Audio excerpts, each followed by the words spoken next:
শীত চলে যাবার আগে এই পিঠেটা একবার বানিয়ে দেখুন। কোনো রকম চাল গুঁড়ির প্রয়োজন পড়বে না, আটা ময়দা ছাড়াই বানিয়ে নিতে পারবেন, আর খেতে হবে সেরার সেরা। তাহলে চলুন বন্ধুরা, আজকের রেসিপিটা প্রথম থেকে শেষ পর্যন্ত দেখার অনুরোধ রইল।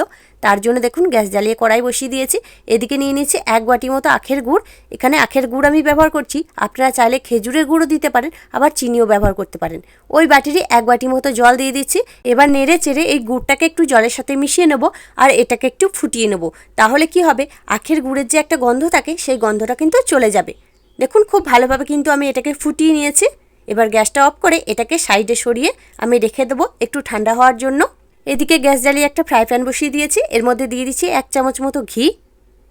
বেশ কিছু পাকা কলা আমি ছোট ছোট টুকরো করে কেটে রেখেছিলাম, দিয়ে দিচ্ছি। এবার গ্যাসের ফ্লেমটা একদম লোতে রেখে এই কলাটাকে একটু ঘিয়ের সাথে ভেজে নেব।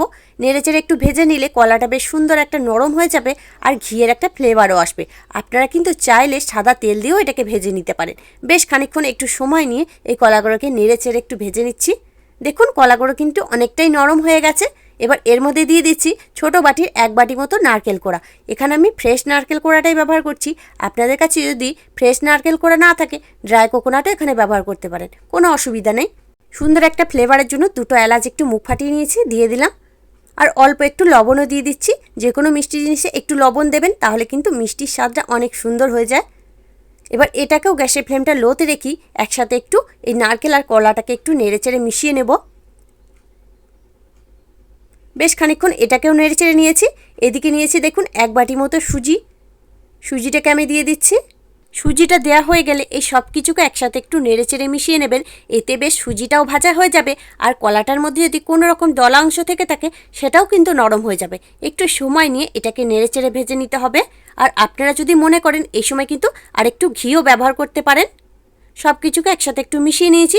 এদিকে যে গুড় আর জলটা আমি তৈরি করে রেখেছিলাম, সেই সম্পূর্ণ গুড় জলটা আমি এর মধ্যে দিয়ে দিচ্ছি। আর বন্ধুরা, এই গুড় জলটা ব্যবহার করার সময় আপনাদের একটা জিনিস খেয়াল রাখতে হবে, এই গুড় জলটা যেন একদম ঠান্ডা না হয়ে যায়, একটু যেন কুসুম গরম অবস্থায় থাকে। তাহলে কিন্তু সুজিটা একটু দলা বেঁধে যাবে না।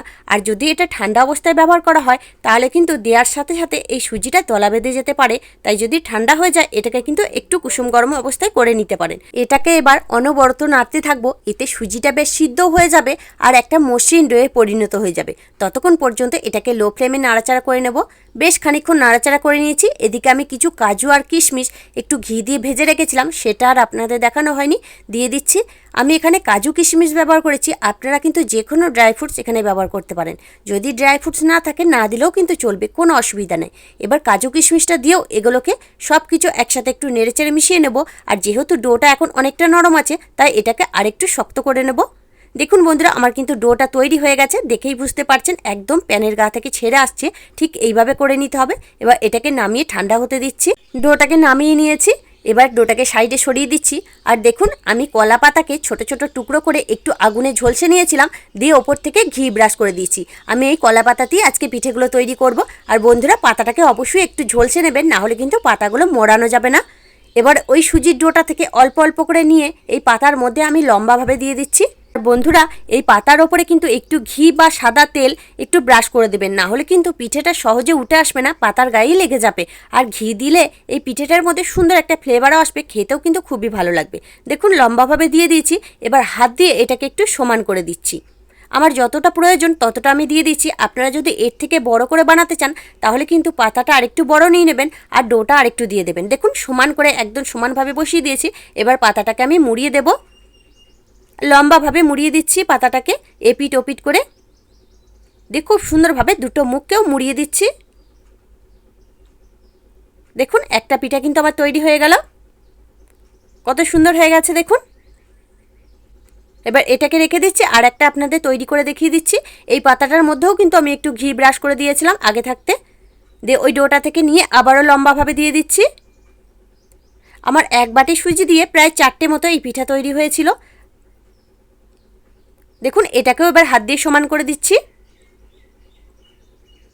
এটাকেও হাত দিয়ে সমান করে দিয়েছি একদম। এবারেও পাতাটাকে আমি মুড়িয়ে দেব। শীত চলে যাওয়ার আগে এই পিঠেটা একবার বানিয়ে দেখবেন।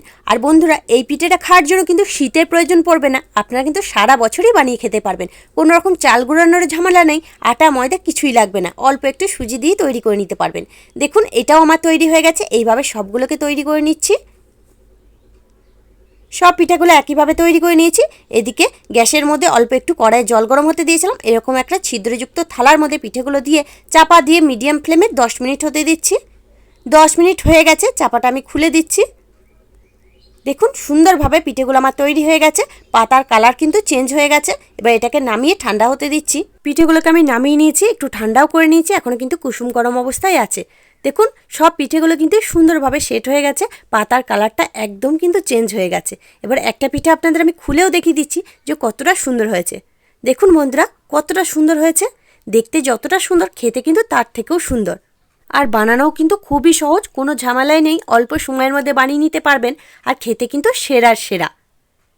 আবার একটা পিঠা আপনাদের আমি দেখিয়ে দিচ্ছি।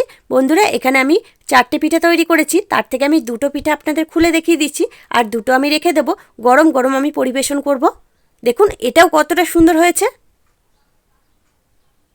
তাহলে বন্ধুরা আজকে আমার এই পিঠের রেসিপিটা আপনাদের কাছে কেমন লাগলো সেটা কিন্তু অবশ্যই কমেন্টের মাধ্যমে জানিয়ে দেবেন।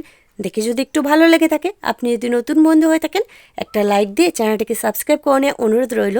তার সাথে পাশে থাকা বেল আইকনটি প্রেস করে দেবেন, তাহলে আমি যখনই কোনো ভিডিও দেব তার নোটিফিকেশন সবার আগে আপনার কাছে পৌঁছে যাবে। তাহলে আজকের মতো এখানে আবারও ফিরে আসছি অন্য কোনো দিন অন্য একটা রেসিপি নিয়ে। ততক্ষণ আপনারা ভালো থাকবেন, সুস্থ থাকবেন।